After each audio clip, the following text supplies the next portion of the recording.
सत श्री अकाल दोस्तों, एक बारी फिर स्वागत है तुहाडा अपने YouTube channel exam helper A to Z ਦੇ ਵਿੱਚ। ਅੱਜ ਅਸੀਂ ਪੰਜਾਬੀ ਭਾਸ਼ਾ ਦਾ ਜਿਹੜਾ ਟੌਪਿਕ ਲੈ ਕੇ ਆਏ ਹਾਂ ਉਹ ਹੈ ਭਾਸ਼ਾ ਜਾਂ ਬੋਲੀ। ਭਾਸ਼ਾ ਜਾਂ ਬੋਲੀ ਕਿਸ ਨੂੰ ਕਿਹਾ ਜਾਂਦਾ ਹੈ? ਜਦੋਂ ਮਨੁੱਖ ਆਪਣੇ ਵਿਚਾਰਾਂ ਅਤੇ ਮਨ ਦੇ ਭਾਵਾਂ ਨੂੰ ਬੋਲ ਕੇ ਪ੍ਰਗਟ ਕਰਦਾ ਹੈ ਤਾਂ ਉਹ ਕੀ ਹੈ? ਭਾਸ਼ਾ। ਸਮਾਜ ਵਿੱਚ ਰਹਿੰਦਾ ਹੋਇਆ ਮਨੁੱਖ ਦੂਜੇ ਮਨੁੱਖਾਂ ਨਾਲ ਆਪਣੇ ਵਿਚਾਰਾਂ ਨੂੰ ਸਾਂਝਾ ਕਰਦਾ ਹੈ, ਆਪਣੇ ਵਿਚਾਰਾਂ ਦਾ ਆਦਾਨ ਪ੍ਰਦਾਨ ਕਰਦਾ ਹੈ, ਬੋਲਦਾ ਹੈ, ਪੜ੍ਹਦਾ ਹੈ, ਲਿਖਦਾ ਹੈ। ਇਹ ਸਾਰੀ ਪ੍ਰਕਿਰਿਆ ਸੰਭਵ ਹੋ ਸਕਦੀ ਹੈ ਤਾਂ ਕੇਵਲ ਭਾਸ਼ਾ ਰਾਹੀਂ। ਹਰ ਦੇਸ਼ ਦੀ ਬੋਲੀ ਨੂੰ ਜਾਂ ਭਾਸ਼ਾ ਨੂੰ ਦੋ ਹਿੱਸਿਆਂ ਵਿੱਚ ਵੰਡਿਆ ਗਿਆ ਹੈ। ਇੱਕ ਹੁੰਦੀ ਹੈ ਬੋਲਚਾਲ ਦੀ ਭਾਸ਼ਾ, ਜਿਹਨੂੰ ਅਸੀਂ ਆਮ ਬੋਲੀ ਵੀ ਕਹਿੰਦੇ ਹਾਂ। ਬੋਲਚਾਲ ਦੀ ਜਿਹੜੀ ਭਾਸ਼ਾ ਹੈ ਇਹਦੀ ਵਰਤੋਂ ਮਨੁੱਖ ਰੋਜ਼ਾਨਾ ਦੇ ਜੀਵਨ ਵਿੱਚ ਕਰਦਾ ਹੈ। ਇਹਦੇ ਵਿੱਚ ਦੇਸੀ ਸ਼ਬਦਾਂ ਦੀ ਭਰਮਾਰ ਹੁੰਦੀ ਹੈ ਅਤੇ ਕੁਝ ਅਸ਼ੁੱਧ ਅਤੇ ਅਧੂਰੇ ਸ਼ਬਦਾਂ ਦੀ ਵੀ ਵਰਤੋਂ ਕੀਤੀ ਜਾਂਦੀ ਹੈ, ਪਰ ਫਿਰ ਵੀ ਇਹਨਾਂ ਅਸ਼ੁੱਧ ਅਤੇ ਅਧੂਰੇ ਸ਼ਬਦਾਂ ਦਾ ਸਹੀ ਰੂਪ ਵਿੱਚ ਅਰਥ ਸਮਝ ਲਿਆ ਜਾਂਦਾ ਹੈ। ਪਰ ਕਿਤਾਬੀ ਜਾਂ ਟਕਸਾਲੀ ਭਾਸ਼ਾ ਜਿਹੜੀ ਹੈ ਇਹਨੂੰ ਲਿਖਤੀ ਜਾਂ ਕੇਂਦਰੀ ਭਾਸ਼ਾ ਵੀ ਕਿਹਾ ਜਾਂਦਾ ਹੈ।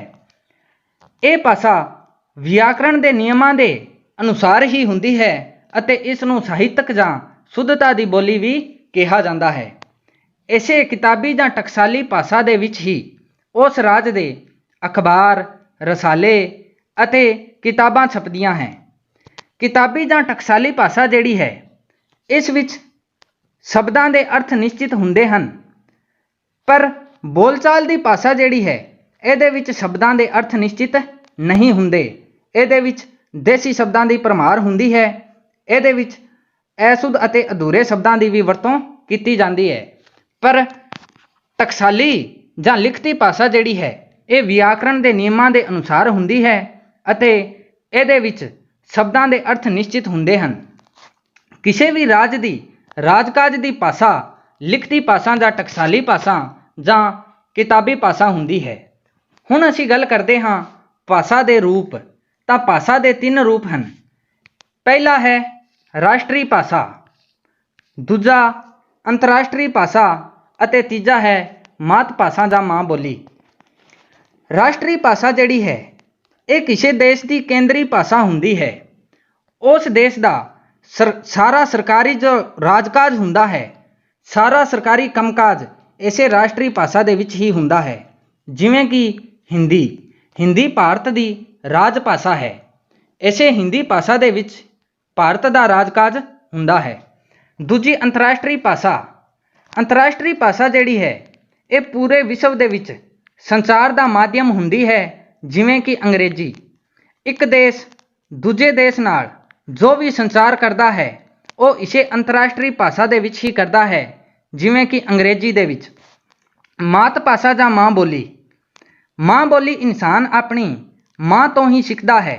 ਜਿਹੜੀ ਮਾਂ ਤੋਂ ਸਿੱਖੀ ਜਾਵੇ ਉਹ ਬੋਲੀ ਮਾਂ ਬੋਲੀ ਜਾਂ ਮਾਤ ਭਾਸ਼ਾ ਹੁੰਦੀ ਹੈ ਅਤੇ ਬੱਚਾ ਸਭ ਤੋਂ ਪਹਿਲਾਂ ਮਾਂ ਬੋਲੀ ਜਾਂ ਮਾਤ ਭਾਸ਼ਾ ਹੀ ਸਿੱਖਦਾ ਹੈ। ਤਾਂ ਭਾਸ਼ਾ ਦੇ ਤਿੰਨ ਰੂਪ, ਪਹਿਲਾ ਰਾਸ਼ਟਰੀ ਭਾਸ਼ਾ, ਦੂਜਾ ਅੰਤਰਰਾਸ਼ਟਰੀ ਭਾਸ਼ਾ ਅਤੇ ਤੀਜਾ ਮਾਤ ਭਾਸ਼ਾ ਜਾਂ ਮਾਂ ਬੋਲੀ। ਹੁਣ ਅਸੀਂ ਗੱਲ ਕਰਦੇ ਹਾਂ ਪੰਜਾਬੀ ਭਾਸ਼ਾ ਦੀ। ਪੰਜਾਬੀ ਸ਼ਬਦ ਜਿਹੜਾ ਹੈ ਉਹ ਫਾਰਸੀ ਭਾਸ਼ਾ ਦਾ ਸ਼ਬਦ ਹੈ। ਪੰਜਾਬੀ ਫਾਰਸੀ ਭਾਸ਼ਾ ਦਾ ਸ਼ਬਦ ਹੈ ਅਤੇ ਪੰਜਾਬ ਦੀ ਭਾਸ਼ਾ ਨੂੰ ਪੰਜਾਬੀ ਭਾਸ਼ਾ ਕਹਿਣ ਵਾਲੇ ਵਿਦਵਾਨ ਹਾਫਿਜ਼ ਬਰਖੁਰਦਾਰ ਸੀ, ਜਿਨ੍ਹਾਂ ਨੇ 1672 ਈਸਵੀ ਦੇ ਵਿੱਚ ਪੰਜਾਬ ਦੀ ਭਾਸ਼ਾ ਨੂੰ ਪੰਜਾਬੀ ਕਿਹਾ। ਪੰਜਾਬ ਦੋ ਸ਼ਬਦਾਂ ਤੋਂ ਬਣਿਆ ਹੋਇਆ ਸ਼ਬਦ ਹੈ, ਪੰਜ ਅਤੇ ਆਬ। ਪੰਜ ਇੱਕ ਗਿਣਤੀ ਸੂਚਕ ਸ਼ਬਦ ਹੈ ਅਤੇ ਆਬ ਦਾ ਅਰਥ ਹੁੰਦਾ ਹੈ ਪਾਣੀ। ਰਾਵੀ, ਸਤਲਜ, ਵਿਆਸ, ਚਨਾਬ ਅਤੇ ਜੇਹਲਮ, ਇਹਨਾਂ ਪੰਜਾਂ ਦਰਿਆਵਾਂ ਦੀ ਧਰਤੀ ਨੂੰ ਹੀ ਪੰਜਾਬ ਕਿਹਾ ਜਾਂਦਾ ਹੈ ਅਤੇ ਪੰਜਾਬ ਦੀ ਭਾਸ਼ਾ ਨੂੰ ਪੰਜਾਬੀ ਕਿਹਾ ਜਾਂਦਾ ਹੈ। ਹੁਣ ਅਸੀਂ ਗੱਲ ਕਰਦੇ ਹਾਂ ਕਿ ਪੰਜਾਬੀ ਭਾਸ਼ਾ ਜਿਹੜੀ ਹੈ ਇਹਨੂੰ ਰਾਜ ਭਾਸ਼ਾ ਦਾ ਦਰਜਾ 1966 ਦੇ ਵਿੱਚ ਹਾਸਿਲ ਹੋਇਆ ਸੀ। ਪੰਜਾਬੀ ਭਾਸ਼ਾ ਨੂੰ ਰਾਜ ਭਾਸ਼ਾ ਦਾ ਦਰਜਾ 1966 ਦੇ ਵਿੱਚ ਹਾਸਿਲ ਹੋਇਆ ਸੀ। ਪੰਜਾਬੀ ਭਾਸ਼ਾ ਦੀ ਜਿਹੜੀ ਲਿਪੀ ਹੈ ਉਹ ਗੁਰਮੁਖੀ ਲਿਪੀ ਹੈ। ਪੰਜਾਬੀ ਦੀ ਲਿਪੀ ਗੁਰਮੁਖੀ ਲਿਪੀ ਅਤੇ ਗੁਰਮੁਖੀ ਲਿਪੀ ਨੂੰ ਰਾਜ ਪ੍ਰਬੰਧ ਲਈ ਜ਼ਰੂਰੀ ਕਰਾਰ ਦਿੱਤਾ ਗਿਆ। 13 ਅਪ੍ਰੈਲ 1968 ਦੇ ਵਿੱਚ 13 ਅਪ੍ਰੈਲ 1968 ਦੇ ਵਿੱਚ ਵਿਸਾਖੀ ਦੇ ਦਿਨ ਗੁਰਮੁਖੀ ਲਿਪੀ ਨੂੰ ਰਾਜ ਪ੍ਰਬੰਧ ਲਈ ਜ਼ਰੂਰੀ ਕਰਾਰ ਦਿੱਤਾ ਗਿਆ। ਪੰਜਾਬੀ ਭਾਸ਼ਾ ਪੰਜਾਬ ਪ੍ਰਾਂਤ ਦੇ ਅੰਦਰ ਬੋਲੀ ਜਾਣ ਵਾਲੀ ਭਾਸ਼ਾ ਹੈ ਅਤੇ ਪੰਜਾਬੀ ਭਾਸ਼ਾ ਦੀ ਜਨਮਦਾਤਰੀ ਜਿਹੜੀ ਭਾਸ਼ਾ ਹੈ ਉਹ ਹੈ ਸੰਸਕ੍ਰਿਤ ਭਾਸ਼ਾ। ਪੰਜਾਬੀ ਭਾਸ਼ਾ ਦੀ ਜਨਮਦਾਤਰੀ ਭਾਸ਼ਾ ਸੰਸਕ੍ਰਿਤ ਭਾਸ਼ਾ ਹੈ। ਸਭ ਤੋਂ ਪਹਿਲਾਂ ਵੈਦਿਕ ਭਾਸ਼ਾ ਸੀ। ਵੈਦਿਕ ਭਾਸ਼ਾ ਸੰਸਕ੍ਰਿਤ ਅਤੇ ਸੰਸਕ੍ਰਿਤ ਤੋਂ ਪਾਲੀ, ਪਾਲੀ ਤੋਂ ਸੌਰਸੇਨੀ ਅਪਭ੍ਰੰਸ਼, ਸੌਰਸੇਨੀ ਅਪਭ੍ਰੰਸ਼ ਤੋਂ ਕੈਕਈ, ਕੈਕਈ ਤੋਂ ਪੰਜਾਬੀ ਦਾ ਜਨਮ ਹੋਇਆ। ਇਸ ਤਰ੍ਹਾਂ ਮੂਲ ਰੂਪ ਵਿੱਚ ਪੰਜਾਬੀ ਭਾਸ਼ਾ ਦੀ ਜਨਮਦਾਤਰੀ ਜਿਹੜੀ ਭਾਸ਼ਾ ਹੈ ਉਹ ਸੰਸਕ੍ਰਿਤ ਭਾਸ਼ਾ ਹੀ ਹੈ। ਭਾਰਤੀ ਸੰਵਿਧਾਨ ਜਿਹੜਾ ਹੈ ਇਹਦੇ ਵਿੱਚ ਪ੍ਰਮਾਣਿਤ ਭਾਸ਼ਾਵਾਂ ਦੇ ਵਿੱਚ ਪੰਜਾਬੀ ਭਾਸ਼ਾ ਨੂੰ ਸ਼ਾਮਲ ਕੀਤਾ ਗਿਆ ਹੈ। ਭਾਰਤੀ ਸੰਵਿਧਾਨ ਦੇ ਅਨੁਸੂਚੀ 8ਵੀਂ ਦੇ ਵਿੱਚ ਅਤੇ ਅਨੁਛੇਦ 343(1) ਦੇ ਵਿੱਚ 22 ਭਾਸ਼ਾਵਾਂ ਨੂੰ ਸ਼ਾਮਿਲ ਕੀਤਾ ਗਿਆ ਹੈ। ਭਾਰਤੀ ਸੰਵਿਧਾਨ ਦੀ ਅਨੁਸੂਚੀ 8ਵੀਂ ਅਨੁਸੂਚੀ ਦੇ ਅਨੁਛੇਦ 343(1) ਦੇ ਵਿੱਚ 22 ਭਾਸ਼ਾਵਾਂ ਨੂੰ ਸ਼ਾਮਿਲ ਕੀਤਾ ਗਿਆ ਹੈ ਅਤੇ ਇਹਨਾਂ 22 ਭਾਸ਼ਾਵਾਂ ਦੇ ਵਿੱਚ ਪੰਜਾਬੀ ਨੂੰ ਵੀ ਸ਼ਾਮਿਲ ਕੀਤਾ ਗਿਆ ਹੈ। ਹੁਣ ਅਸੀਂ ਗੱਲ ਕਰਦੇ ਹਾਂ ਕਿ ਪੰਜਾਬੀ ਦੀਆਂ ਉਪ ਭਾਸ਼ਾਵਾਂ। ਉਪ ਭਾਸ਼ਾ ਕੀ ਹੁੰਦੀ ਹੈ? ਕਿਸੇ ਵੀ ਖੇਤਰ ਦੇ ਵਿੱਚ ਬੋਲੀ ਜਾ ਰਹੀ ਭਾਸ਼ਾ ਵਿੱਚ ਇਲਾਕੇ ਕਰਕੇ ਜੋ ਭਿੰਨਤਾ ਦਿਖਾਈ ਦਿੰਦੀ ਹੈ, ਕਿਸੇ ਵੀ ਖੇਤਰ ਦੇ ਵਿੱਚ ਬੋਲੀ ਜਾ ਰਹੀ ਭਾਸ਼ਾ ਵਿੱਚ ਇਲਾਕੇ ਕਰਕੇ ਜੋ ਭਿੰਨਤਾ ਦਿਖਾਈ ਦਿੰਦੀ ਹੈ ਉਸ ਦੇ ਆਧਾਰ ਉੱਤੇ ਹੀ ਉਪ ਭਾਸ਼ਾਵਾਂ ਬਣਦੀਆਂ ਹਨ। ਇਸ ਤਰ੍ਹਾਂ ਭਾਸ਼ਾ ਦੇ ਇਹਨਾਂ ਵੱਖ-ਵੱਖ ਰੂਪਾਂ ਨੂੰ ਹੀ ਕੀ ਕਿਹਾ ਜਾਂਦਾ ਹੈ? ਉਪ ਭਾਸ਼ਾ ਕਿਹਾ ਜਾਂਦਾ ਹੈ। ਭਾਸ਼ਾ ਦੇ ਵੱਖ-ਵੱਖ ਰੂਪ ਜਿਨ੍ਹਾਂ ਨੂੰ ਉਪ ਭਾਸ਼ਾ ਕਿਹਾ ਜਾਂਦਾ ਹੈ, ਇਹ ਇਲਾਕੇ ਕਰਕੇ ਭਾਸ਼ਾ ਦੇ ਵਿੱਚ ਭਿੰਨਤਾ ਆ ਜਾਂਦੀ ਹੈ, ਜਿਨ੍ਹਾਂ ਨੂੰ ਉਪ ਭਾਸ਼ਾ ਕਿਹਾ ਜਾਂਦਾ ਹੈ। ਹੁਣ ਅਸੀਂ ਗੱਲ ਕਰਦੇ ਹਾਂ ਪੰਜਾਬੀ ਦੀਆਂ ਉਪ ਭਾਸ਼ਾਵਾਂ। ਅਣਵੰਡੇ ਪੰਜਾਬ ਦੇ ਵਿੱਚ 6 ਉਪ ਭਾਸ਼ਾਵਾਂ ਸੀ।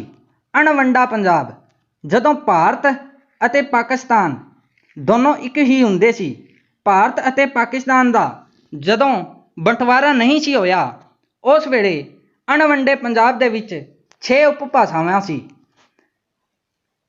ਹੁਣ ਅਸੀਂ ਗੱਲ ਕਰਦੇ ਹਾਂ ਭਾਰਤ ਦੇ ਪੰਜਾਬ ਦੀ। ਭਾਰਤ ਦੇ ਪੰਜਾਬ ਵਿੱਚ 4 ਉਪ ਭਾਸ਼ਾਵਾਂ ਹਨ ਅਤੇ ਪਾਕਿਸਤਾਨ ਦੇ ਪੰਜਾਬ ਦੇ ਵਿੱਚ 2 ਉਪ ਭਾਸ਼ਾਵਾਂ ਹਨ। ਭਾਰਤ ਦੇ ਪੰਜਾਬ ਦੀਆਂ 4 ਉਪ ਭਾਸ਼ਾਵਾਂ ਮਾਝੀ, ਦੁਆਬੀ, ਮਲਵਈ ਅਤੇ ਪੁਆਧੀ ਹੈ। ਮਾਝੀ, ਦੁਆਬੀ, ਮਲਵਈ ਅਤੇ ਪੁਆਧੀ ਇਹ 4 ਉਪ ਭਾਸ਼ਾਵਾਂ ਭਾਰਤ ਦੇ ਪੰਜਾਬ ਦੀਆਂ ਹਨ ਅਤੇ ਪਾਕਿਸਤਾਨ ਦੇ ਪੰਜਾਬ ਵਿੱਚ 2 ਉਪ ਭਾਸ਼ਾਵਾਂ ਹਨ, ਪੋਠੋਹਾਰੀ ਅਤੇ ਮੁਲਤਾਨੀ। ਹੁਣ ਅਸੀਂ ਗੱਲ ਕਰਦੇ ਹਾਂ ਭਾਰਤ ਦੇ ਪੰਜਾਬ ਦੀਆਂ ਉਪ ਭਾਸ਼ਾਵਾਂ। ਪਹਿਲੀ ਉਪ ਭਾਸ਼ਾ ਮਾਝੀ ਉਪ ਭਾਸ਼ਾ। ਇਹ ਬੋਲੀ ਅਖੰਡ ਪੰਜਾਬ ਦੇ ਕੇਂਦਰੀ ਜ਼ਿਲ੍ਹਿਆਂ ਵਿੱਚ ਬੋਲੀ ਜਾਂਦੀ ਸੀ। ਅੰਮ੍ਰਿਤਸਰ, ਗੁਰਦਾਸਪੁਰ ਅਤੇ ਲਾਹੌਰ। ਅੰਮ੍ਰਿਤਸਰ, ਗੁਰਦਾਸਪੁਰ ਅਤੇ ਲਾਹੌਰ ਦੇ ਵਿੱਚ ਮਾਝੀ ਉਪ ਭਾਸ਼ਾ ਬੋਲੀ ਜਾਂਦੀ ਸੀ। ਜਦੋਂ ਅਖੰਡ ਪੰਜਾਬ ਸੀ, ਭਾਰਤ ਅਤੇ ਪਾਕਿਸਤਾਨ ਜਦੋਂ ਇੱਕ ਹੁੰਦੇ ਸੀ, ਉਦੋਂ ਅਖੰਡ ਪੰਜਾਬ ਦੇ ਵਿੱਚ ਇਹਨਾਂ ਕੇਂਦਰੀ ਜ਼ਿਲ੍ਹਿਆਂ ਅੰਮ੍ਰਿਤਸਰ, ਗੁਰਦਾਸਪੁਰ ਅਤੇ ਲਾਹੌਰ ਦੇ ਵਿੱਚ ਮਾਝੀ ਉਪ ਭਾਸ਼ਾ ਬੋਲੀ ਜਾਂਦੀ ਸੀ ਅਤੇ ਇਸ ਨੂੰ ਯਾਦ ਰੱਖਣ ਦੀ ਟ੍ਰਿਕ ਹੈ ਅਗਲਾ। ਐ ਤੋਂ ਅੰਮ੍ਰਿਤਸਰ, ਗੈ ਤੋਂ ਗੁਰਦਾਸਪੁਰ ਅਤੇ ਲਾ ਤੋਂ ਲਾਹੌਰ। ਮਾਝੀ ਉਪ ਭਾਸ਼ਾ ਅੰਮ੍ਰਿਤਸਰ, ਗੁਰਦਾਸਪੁਰ ਅਤੇ ਲਾਹੌਰ ਵਿੱਚ ਬੋਲੀ ਜਾਂਦੀ ਸੀ। ਇਸ ਬੋਲੀ ਦੀ ਇੱਕ ਵਿਸ਼ੇਸ਼ਤਾ ਜਿਹੜੀ ਹੈ ਉਹ ਹੈ ਕਿ ਇਸ ਬੋਲੀ ਦੇ ਵਿੱਚ ੜੇੜੇ ਦੀ ਵਰਤੋਂ ਜ਼ਿਆਦਾ ਕੀਤੀ ਜਾਂਦੀ ਹੈ। ਮਾਝੀ ਉਪ ਭਾਸ਼ਾ ਦੇ ਵਿੱਚ ੜੇੜੇ ਦੀ ਵਰਤੋਂ ਜ਼ਿਆਦਾ ਕੀਤੀ ਜਾਂਦੀ ਹੈ, ਜਿਵੇਂ ਕਿ ਗਾੜੀ, ਅਗਾੜੀ ਅਤੇ ਮਾੜੀ। ੜੇੜੇ ਦੀ ਵਰਤੋਂ ਮਾਝੀ ਉਪ ਭਾਸ਼ਾ ਵਿੱਚ ਜ਼ਿਆਦਾ ਕੀਤੀ ਜਾਂਦੀ ਹੈ। ਦੂਜੀ ਉਪ ਭਾਸ਼ਾ ਹੈ ਦੁਆਬੀ ਉਪ ਭਾਸ਼ਾ। ਇਹ ਬੋਲੀ ਬਿਆਸ, ਸਤਲੁਜ ਦੇ ਵਿਚਕਾਰਲੇ ਇਲਾਕੇ ਵਿੱਚ ਬੋਲੀ ਜਾਂਦੀ ਹੈ। ਦੁਆਬੀ ਉਪ ਭਾਸ਼ਾ ਜਿਹੜੀ ਹੈ ਇਹ ਬਿਆਸ ਅਤੇ ਸਤਲੁਜ ਦੇ ਵਿਚਕਾਰਲੇ ਇਲਾਕੇ ਵਿੱਚ ਬੋਲੀ ਜਾਂਦੀ ਹੈ। ਇਸ ਨੂੰ ਯਾਦ ਰੱਖਣ ਦਾ ਟ੍ਰਿਕ ਹੈ ਹੱਸੀ ਜਾ ਕਪੂਰ ਨਵਾਂ ਭਗਤ ਸਿੰਘ। ਹੱਸੀ ਜਾ ਕਪੂਰ ਨਵਾਂ ਭਗਤ ਸਿੰਘ। ਹੱਸੀ ਤੋਂ ਹੁਸ਼ਿਆਰਪੁਰ, ਜਾ ਤੋਂ ਜਲੰਧਰ, ਕਪੂਰ ਤੋਂ ਕਪੂਰਥਲਾ, ਨਵਾਂ ਤੋਂ ਨਵਾਂ ਸ਼ਹਿਰ ਅਤੇ ਭਗਤ ਸਿੰਘ ਤੋਂ ਭਗਤ ਸਿੰਘ ਨਗਰ। ਇਹਦਾ ਟ੍ਰਿਕ ਹੈ ਹੱਸੀ ਜਾ ਕਪੂਰ ਨਵਾਂ ਭਗਤ ਸਿੰਘ। ਹੱਸੀ ਤੋਂ ਹੁਸ਼ਿਆਰਪੁਰ, ਜਾ ਤੋਂ ਜਲੰਧਰ, ਕਪੂਰ ਤੋਂ ਕਪੂਰਥਲਾ, ਨਵਾਂ ਤੋਂ ਨਵਾਂ ਸ਼ਹਿਰ ਅਤੇ ਭਗਤ ਸਿੰਘ ਤੋਂ ਭਗਤ ਸਿੰਘ ਨਗਰ। ਇਹ ਹੈ ਦੁਆਬੀ ਉਪਭਾਸ਼ਾ। ਦੁਆਬੀ ਉਪਭਾਸ਼ਾ ਦੇ ਵਿੱਚ ਵੱਵੇ ਦੀ ਥਾਂ ਤੇ ਬੱਬੇ ਦੀ ਵਰਤੋਂ ਆਮ ਮਿਲਦੀ ਹੈ। ਵੱਵੇ ਦੀ ਥਾਂ ਤੇ ਬੱਬਾ ਵਰਤਿਆ ਜਾਂਦਾ ਹੈ, ਜਿਵੇਂ ਕਿ ਵੀਰ ਨੂੰ ਕੀ ਕਿਹਾ ਜਾਂਦਾ ਹੈ? ਵੀਰ ਕਿਹਾ ਜਾਂਦਾ ਹੈ। ਵਹਿੜਕਾ ਨੂੰ ਬਹਿੜਕਾ ਕਿਹਾ ਜਾਂਦਾ ਹੈ। ਤਾਂ ਦੁਆਬੀ ਉਪਭਾਸ਼ਾ ਵਿੱਚ ਵੱਵੇ ਦੀ ਥਾਂ ਤੇ ਬੱਬੇ ਦੀ ਵਰਤੋਂ ਕੀਤੀ ਜਾਂਦੀ ਹੈ। ਤੀਜੀ ਉਪਭਾਸ਼ਾ ਜਿਹੜੀ ਹੈ ਉਹ ਹੈ ਮਲਵਈ ਉਪਭਾਸ਼ਾ। ਇਹ ਬੋਲੀ ਮਾਲਵੇ ਦੇ ਇਲਾਕੇ ਦੀ ਬੋਲੀ ਹੈ। ਮਲਵਈ ਉਪਭਾਸ਼ਾ ਜਿਹੜੀ ਹੈ ਮਾਲਵੇ ਦੇ ਇਲਾਕੇ ਦੀ ਬੋਲੀ ਮਲਵਈ ਉਪਭਾਸ਼ਾ ਹੈ। ਇਹ ਇਲਾਕਾ ਸਤਲੁਜ ਤੋਂ ਪਾਰ ਦਾ ਇਲਾਕਾ ਹੈ। ਸਤਲੁਜ ਤੋਂ ਪਾਰ ਦੇ ਇਲਾਕੇ ਵਿੱਚ ਮਾਲਵੇ ਦੇ ਇਲਾਕੇ ਵਿੱਚ ਜਿਹੜੀ ਉਪਭਾਸ਼ਾ ਬੋਲੀ ਜਾਂਦੀ ਹੈ ਉਹ ਮਲਵਈ ਉਪਭਾਸ਼ਾ ਹੈ। ਇਹਦੀ ਟ੍ਰਿਕ ਹੈ ਬਾਬਰ ਫਿਲਮ ਮੁੱਕ ਪਈ। ਬਾਬਰ ਫਿਲਮ ਮੁੱਕ ਪਈ। ਬਾਬਰ ਤੋਂ ਯਾਦ ਰੱਖਣਾ ਹੈ ਬਾ ਤੋਂ ਬਠਿੰਡਾ, ਬਰ ਤੋਂ ਬਰਨਾਲਾ, ਫੀ ਤੋਂ ਫਿਰੋਜ਼ਪੁਰ, ਲੈ ਤੋਂ ਲੁਧਿਆਣਾ ਅਤੇ ਮੈਂ ਤੋਂ ਮੋਗਾ। ਮੁੱਕ ਤੋਂ ਮੁਕਤਸਰ ਅਤੇ ਪਈ ਤੋਂ ਪਟਿਆਲਾ। ਬਾਬਰ ਫਿਲਮ ਮੁੱਕ ਪਈ। ਇਹ ਇਹਦੀ ਟ੍ਰਿਕ ਹੈ ਬਠਿੰਡਾ, ਬਰਨਾਲਾ, ਫਿਰੋਜ਼ਪੁਰ, ਲੁਧਿਆਣਾ, ਮੋਗਾ, ਮੁਕਤਸਰ ਅਤੇ ਪਟਿਆਲਾ। ਇਹਨਾਂ ਖੇਤਰਾਂ ਦੇ ਵਿੱਚ ਜਿਹੜੀ ਉਪਭਾਸ਼ਾ ਬੋਲੀ ਜਾਂਦੀ ਹੈ ਉਹ ਹੈ ਮਲਵਈ। ਇਹ ਮਾਲਵੇ ਦੇ ਇਲਾਕੇ ਵਿੱਚ ਬੋਲੀ ਜਾਂਦੀ ਹੈ ਅਤੇ ਇਹ ਇਲਾਕਾ ਸਤਲੁਜ ਤੋਂ ਪਾਰ ਦਾ ਇਲਾਕਾ ਹੈ। ਮਲਵਈ ਉਪਭਾਸ਼ਾ ਦੇ ਵਿੱਚ ਵੱਵੇ ਦੀ ਥਾਂ ਤੇ ਮੰਮੇ ਦੀ ਵਰਤੋਂ ਕੀਤੀ ਜਾਂਦੀ ਹੈ ਅਤੇ ਦੱਦੇ ਦੀ ਥਾਂ ਤੇ ਨੰਨੇ ਦੀ ਵਰਤੋਂ ਕੀਤੀ ਜਾਂਦੀ ਹੈ। ਜਿਵੇਂ ਤੀਵੀਂ, ਵੱਵੇ ਦੀ ਥਾਂ ਤੇ ਮੰਮਾ ਵਰਤਿਆ ਗਿਆ ਤਾਂ ਬਣ ਗਿਆ ਤਿੰਮੀ। ਕਰਦੇ ਦੀ ਥਾਂ ਤੇ ਕਰਨੇ, ਦੱਦੇ ਦੀ ਥਾਂ ਤੇ ਕੀ ਵਰਤਿਆ ਗਿਆ? ਨੰਨਾ ਵਰਤਿਆ ਗਿਆ।